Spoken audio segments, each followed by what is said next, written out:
So my name is James Goacher, and I'm a third-year law student at the University of Western Ontario. So I'm really interested in environmental law, but of course I am not an environmental lawyer just yet. So anything that you're about to hear is just my opinion on what I think I would do if I was in a situation like this. And I'm just trying to help you out, giving some information that I myself have come across in the past that I think might be useful to you. But of course, if you are to pursue any sort of legal action, you definitely need to consult a lawyer first.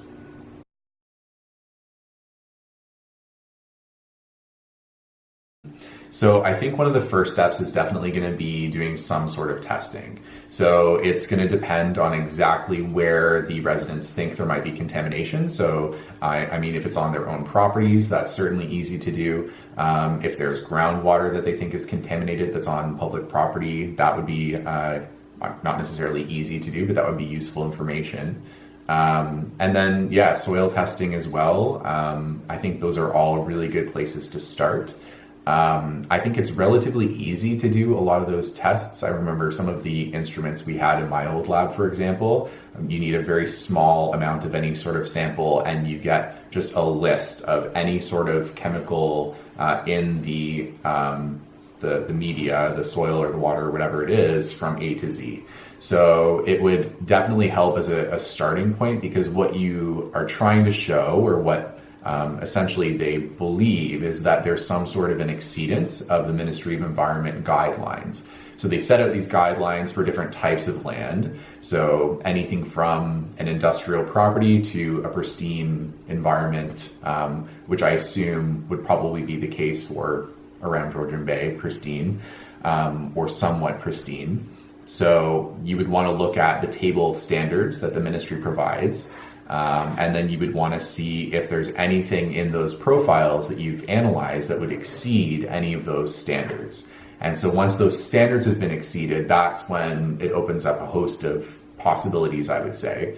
So the first possibility I would recommend, or that I would do if I was in their position, is looking at the Environmental Bill of Rights. So in Ontario, we have this awesome statute that provides all kinds of rights to individuals.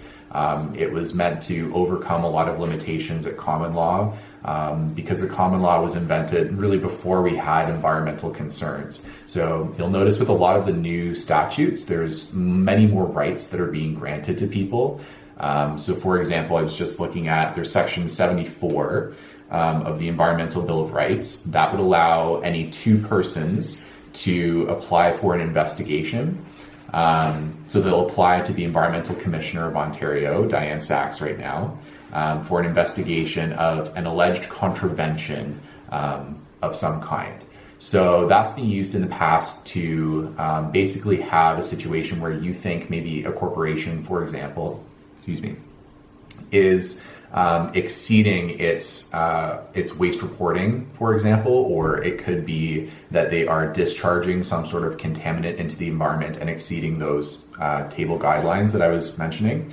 So that has been used successfully in the past, where citizens or the Canadian Environmental Law Association, they go forward on behalf of citizens. They apply for an investigation. They do find out that there's been some sort of an exceedance of the guidelines, and the Ministry of Environment comes in and they issue a remediation order, a stop order, something like that, to prevent the harm or to remediate the harm. That I think would be a really powerful tool for any of the residents in the area. I don't believe, and I'm not 100% sure because I've never actually issued one of these investigations before, but I don't believe there's a huge cost associated with that. It's meant to be sort of like public enforcement of environmental rights. That's the whole concept behind it, because the environment is silent. So unless someone brings something forward on the environment's behalf, nothing is done. The other idea I would have would be applying for a Freedom of Information and Protection of Privacy Act request. So that can be done both for the province or for a municipality. So what you would want to know for that would be what sort of documents and records are held by both the province and the municipality, and then what sort of documents would be relevant to the the activities that were going on these properties that are of concern. So once you know those, you can say, I would like to see all of these public documents, and then they can really take it from there, depending on what they find in these documents. So based on the legislation, the Freedom of Information and Protection of Privacy Act, there is a section on fees. So I would highly recommend that they look at that provision. It says that there can be fees associated with the reasonable investigation of those documents. So it's really important for those, I think, to have a really specific question to know exactly what you're looking for. So in that way, it helps to do some research beforehand to know exactly what sort of documents are available. And then you can ask quite a refined question.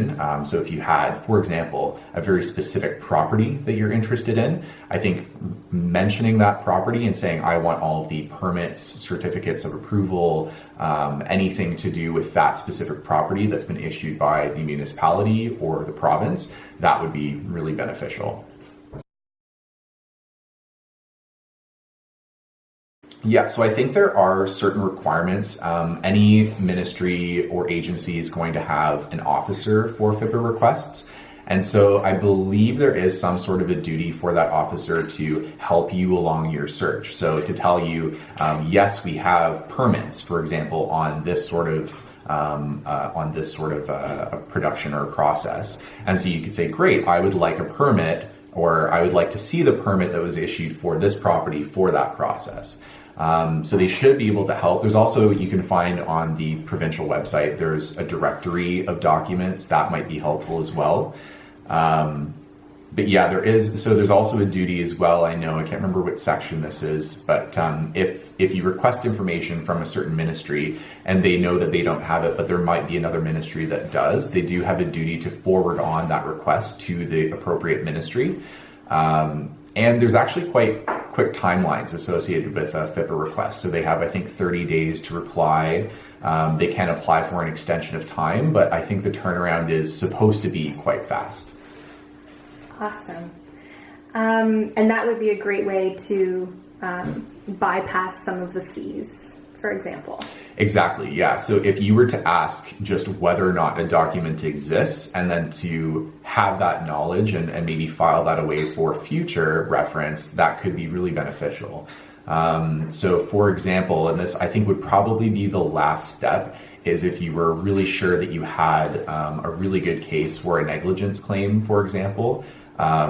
If there was something that you thought one of the levels of government knew or ought to have known that ended up causing some harm, which we know has occurred, then I think you would want to know that those documents exist, so that if you're in the discovery process associated with that litigation, you know what to ask for, basically. That's really helpful. I mean, you might discover those documents through the discovery process, regardless of whether or not you've gone through the FIPA process. But it would be good to know whether or not those documents exist in the first place. I think that would help a real lawyer actually assess whether or not you have a good case. So a negligence claim, typically you have to show 5 things. So you want to show first that there was a duty of care that was owed by one person to another. So if you have a contamination issue, for example, and you are a landowner, then there's a duty of care from an adjacent landowner to you as another landowner to be free of contamination. So that would be your duty of care, for example.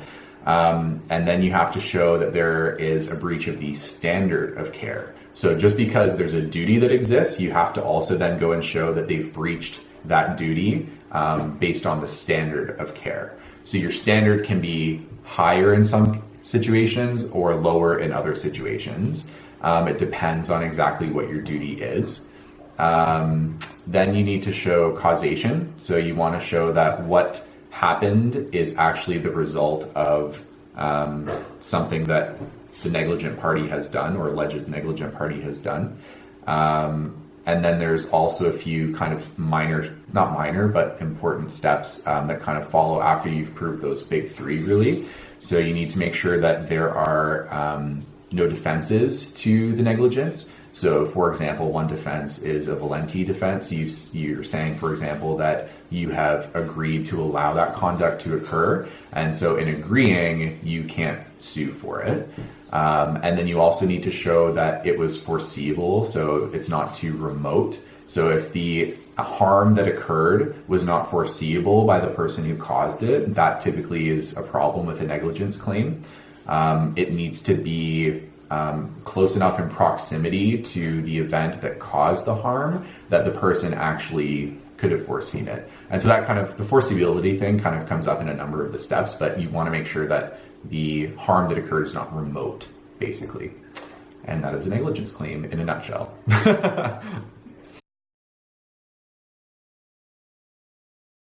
So the other thing that you could do, and this is something else that comes up under the Environmental Bill of Rights, is, so this is a little bit more detail than you need, but there's nuisance claims. So a nuisance claim is where you're saying that my enjoyment of my land is being infringed by someone else's activity. That's like the underlying concept of a nuisance. And this is a common law thing. So this goes back like hundreds and hundreds of years kind of thing. There's two types of nuisance. So there's private nuisance, which is where you are the landowner and you say that my land is being interfered with. There's also a public nuisance, and that has a lot of sticky requirements behind it. So typically you have to have like a neighborhood of people that have been affected by this, whatever it is, if it's contamination, for example. And typically what happens is the Attorney General will bring the case on your behalf. That's often the only way that that exists. So like I was mentioning before, there's now these new statutes that are coming out trying to improve people's rights to bring forward these claims. So under the Environmental Bill of Rights, you actually have the ability to bring a public nuisance claim without the assistance of the Attorney General. So that could be another cause of action, is what it's called. Is a cause of action is when you say, my rights have been interfered with in some way, and this is the reason that I'm coming forward to enforce those rights. So your reason for coming forward is that there has been a public nuisance that's occurred.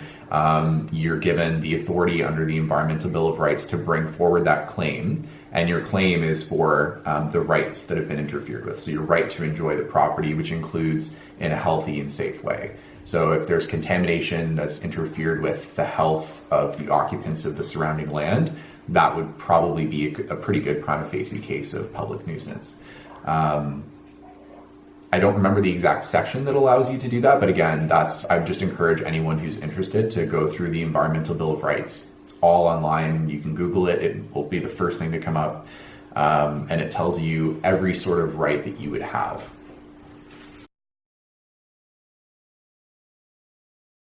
So I think that if I was someone who was concerned about contamination that was causing some sort of health effect on my property or surrounding my property, the first thing I would do is to look at the actual contamination itself. So you want to see if there has been contamination in the soil, the water, the groundwater, something like that. And again, I think there's a number of places you could go to get that testing done. You could even have researchers that are interested in this type of contamination that might do it for free. David Schindler, for example, I know has done a lot of work similar to this in different areas of Canada. And I know that there's a lot of really good researchers out there who are interested. Once you have that data and once you know that there is some sort of an exceedance of a Ministry of Environment guideline, then you would probably want to go forward, and I think it's especially helpful when you go forward under the Environmental Bill of Rights to enforce an investigation. So you can say, this is why I think an investigation needs to happen. The legislation doesn't actually say that you need proof of anything, but you have to be...